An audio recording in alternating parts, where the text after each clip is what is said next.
ঢাকা-বরিশাল রুটে যান চলাচল বন্ধ হয়ে গেছে। ঢাকার সঙ্গে বরিশালের সড়কপথের যোগাযোগ ব্যবস্থা বন্ধ হয়ে যাওয়ার ফলে ব্যাপক যানজটের সৃষ্টি হয়েছে এবং এই রুটে চলাচলকারী যাত্রীরা ব্যাপক ভোগান্তির মধ্যে পড়েছে। আজ আওয়ামী লীগের সর্বাত্মক শাটডাউন কর্মসূচি চলছে। এই কর্মসূচির অংশ হিসেবে মাদারীপুরের ডাসার উপজেলার গোপালপুর বাস স্ট্যান্ডের উভয় পাশে আওয়ামী লীগ নেতাকর্মীরা গাছ কাটে এবং গাছ কেটে গাছের গুঁড়ি ফেলে টায়ার জ্বালিয়ে রাস্তা অবরোধ করে এবং তারা বিক্ষোভ প্রদর্শন করে, যার ফলে ঢাকা বরিশাল মহাসড়ক অবরুদ্ধ হয়ে পড়ে। ঢাকা বরিশাল মহাসড়কের যান চলাচল বন্ধ হয়ে পড়ে এবং ঢাকা বরিশাল মহাসড়কে ব্যাপক যানজটের দেখা দেয়।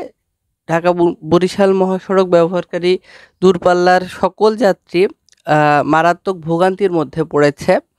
আওয়ামী লীগ নেতাকর্মীরা তাদের নেত্রী আওয়ামী লীগ সভানেত্রী শেখ হাসিনার রায় ঘোষণাকে কেন্দ্র করে সর্বাত্মক শাটডাউন কর্মসূচির ঘোষণা দিয়েছে এবং সেই কর্মসূচির অংশ হিসেবে সকালবেলা বর্তমান সময়ে ঢাকা বরিশাল মহাসড়কে অবস্থান নিয়ে টায়ার জ্বালিয়ে স্লোগান দিয়ে বিক্ষোভ প্রদর্শন করে গাছ কেটে গাছের গুঁড়ি ফেলে ঢাকার সঙ্গে বরিশালের যোগাযোগ ব্যবস্থাটাকে ইতোমধ্যে বিচ্ছিন্ন করে দিয়েছে। এই বিচ্ছিন্ন অবস্থা দূর করার লক্ষ্যে ঘটনাস্থলে পুলিশ পৌঁছে গেছে। পুলিশ যোগাযোগ ব্যবস্থা স্বাভাবিক করার লক্ষ্যে কাজ করছে এবং পুলিশকে সহযোগিতা করছে ফায়ার সার্ভিস।